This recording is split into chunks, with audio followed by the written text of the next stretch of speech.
Everyone, स्वागत है आप सभी का शिक्षा पाठ में के जैसे कि हमारे सेशन में। यहाँ हम देखेंगे राजस्थान करंट अफेयर्स के एमसीक्यू प्रश्नोत्तरी, जो हमारे सेशन पर आधारित होता है, जो न्यूज़पेपर और सूचना से बुलेटिन वाले सेशन पर आधारित होता है। चलिए शुरू करते हैं हमारा आज का सेशन। फर्स्ट क्वेश्चन हमारा रहेगा, राजस्थान समान पात्रता परीक्षा सीईटी के संदर्भ में निम्नलिखित तथ्यों पर विचार कीजिए। फर्स्ट स्टेटमेंट है, संशोधित नियमों के अनुसार सीईटी प्रमाण पत्र की वैधता 3 वर्ष कर दी गई है। सेकंड स्टेटमेंट है, परीक्षा में पात्रता हेतु सामान्य वर्ग के लिए 40% अनिवार्य है तथा आरक्षित वर्ग को इसमें 5% की छूट दी गई, अर्थात आरक्षित वर्ग को 35% लाने अनिवार्य किया गया है। दोनों स्टेटमेंट हमारे बिल्कुल करेक्ट है। हमारे सेशन में इसके बारे में विस्तार से चर्चा की थी। सेकंड क्वेश्चन रहेगा, 19 जून 2026 को मुख्यमंत्री भजनलाल शर्मा के निर्णय के अनुसार नेशनल व पैरा नेशनल चैंपियनशिप के पदक विजेता 50 खिलाड़ियों को किस पद पर नियुक्ति दी जाएगी। हमने हमारे सेशन में इसके बारे में चर्चा की थी। उन्हें कनिष्ठ सहायक पद पर नियुक्त किया जाएगा, जूनियर असिस्टेंट के पद पर नियुक्त किया जाएगा 50 खिलाड़ियों को, जो नेशनल व पैरा नेशनल चैंपियनशिप में पदक विजेता रहे हैं।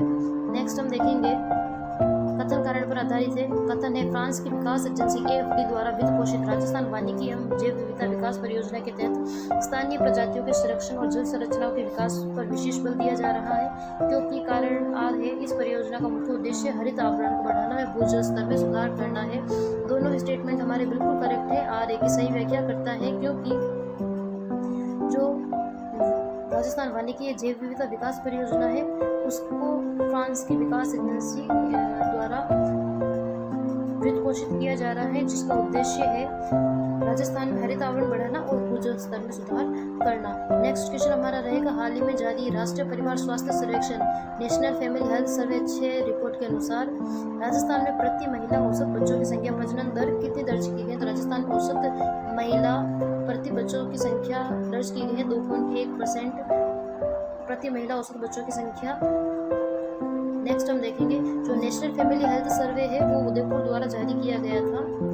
नेक्स्ट हम देखेंगे, हमारा क्वेश्चन रहेगा, फार्मेसी काउंसिल ऑफ इंडिया के नए विधिक सेवा नियम 2025 के संबंध में विचार कीजिए। फर्स्ट स्टेटमेंट, राजस्थान में सरकारी फार्मासिस्टों का पदनाम बदलकर फार्मेसी ऑफिसर कर दिया गया है। सेकंड स्टेटमेंट है, करियर प्रगति को सुदृढ़ करने हेतु 4 कैडर को बढ़ाकर 6 स्तरीय पदों का कैडर बना दिया, जिससे वे संयुक्त निर्देशक तक प्रमोट हो सकेंगे। हमने हमारे सेशन में इसके बारे में चर्चा की थी। फार्मासिस्टों को पदनाम बदलकर अब फार्मेसी ऑफिसर कर दिया गया है, और इनके जो कैडर को भी, पहले कैडर 4 स्तरीय था, उसे 6 स्तरीय कर दिया गया है, क्योंकि पहले जो फार्मासिस्ट थे वो जिस पद पर चयनित होते थे और उनका रिटायरमेंट भी उसी पद पर होता था, अर्थात प्रमोशन होते भी हुए भी वो उसी पद पर बने रहते थे। इस वजह से अब इनके कैडर को भी बढ़ा दिया है, उसे 6 स्तरीय कर दिया गया है, जिससे वे संयुक्त निर्देशक तक प्रमोट हो सकेंगे। दोनों स्टेटमेंट हमारे बिल्कुल करेक्ट है, सी हमारा सही आंसर होगा।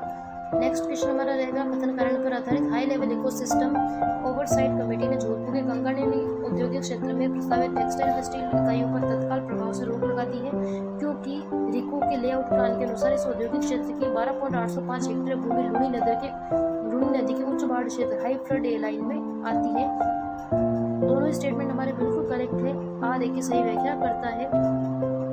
रिको का जो लेआउट प्लान था, उसमें जो इन स्टील इकाइयों को और टेक्सटाइल इकाइयों को जो जमीन आवंटित की गई थी, उसका 12.805 हेक्टेयर भूमि लूनी नदी के बहाव क्षेत्र में आता है, जहां अगर जब कभी लूनी नदी में बाढ़ की स्थिति बनेगी तो वो लूनी नदी के बहाव क्षेत्र में आती है। इस वजह से जो टेक्सटाइल इकाइयां हैं, स्टील इकाइयों पर तत्काल प्रभाव से रोक उन्होंने लगा दी गई है। नेक्स्ट क्वेश्चन हमारा रहेगा, फ्रांस के टूर्स मेट्रोपोल लॉयर वैली में आयोजित प्रतिष्ठित आयरन मैन प्रतियोगिता को 10 घंटे 6 मिनट में सफलतापूर्वक पूरा कर राज्य का नाम रोशन करने वाले जयपुर के ट्रायथलीट कौन है। तो फ्रांस के टूर्स में मेट्रोपोल लॉयर वैली में आयोजित प्रतिष्ठित आयरन मैन प्रतियोगिता को राजेंद्र भास्कर ने पूरा किया है और उन्होंने इसमें खिताब जीता है। नेक्स्ट क्वेश्चन हमारा रहेगा, राजस्थान राज्य विधिक सेवा प्राधिकरण रालसा द्वारा जयपुर में शुरू की गई न्याय छाया पहल के बारे में कौन सा कथन सत्य है।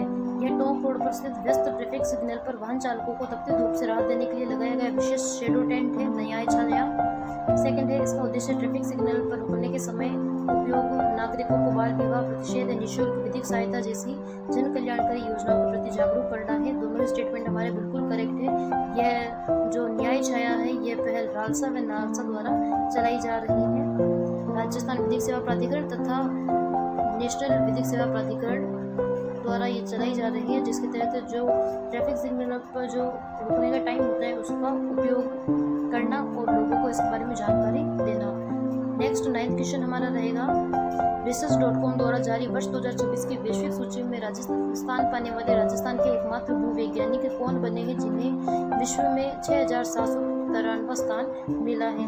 तो research.com द्वारा जो सूची जारी की गई है भूवैज्ञानिकों के जियो साइंटिस्ट की, उसमें राजस्थान के मनोज पंडित को शामिल किया गया है।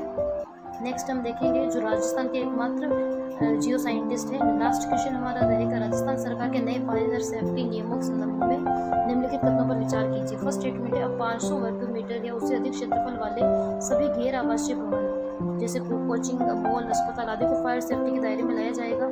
सेकंड स्टेटमेंट है, नए नियमों के तहत पहली बार रूफटॉप सोलर पैनल और ईवी फास्ट चार्जिंग स्टेशनों के लिए भी अग्नि सुरक्षा मानक अनिवार्य किए गए हैं। दोनों ही स्टेटमेंट हमारे बिल्कुल करेक्ट है। जो 500 वर्ग मीटर से ज़्यादा क्षेत्रफल वाली भूमि है वहाँ भी फायर सेफ्टी के दायरे में उन्हें लाया गया है जो गैर आवासीय जमीन है। और सेकंड जो सोलर पैनल और इलेक्ट्रॉनिक चार्जिंग स्टेशन है वहाँ भी अग्नि सुरक्षा के मानक अनिवार्य किए गए हैं, क्योंकि लिथियम की बैटरी होती है तो उनमें भी आग लगने की समस्या रहती है। तो आज का सेशन हमारा यही समाप्त होता है। Please like, share and subscribe कीजिए। Thank you. ज़्यादा से ज़्यादा लोगों को ये वीडियो शेयर कीजिए।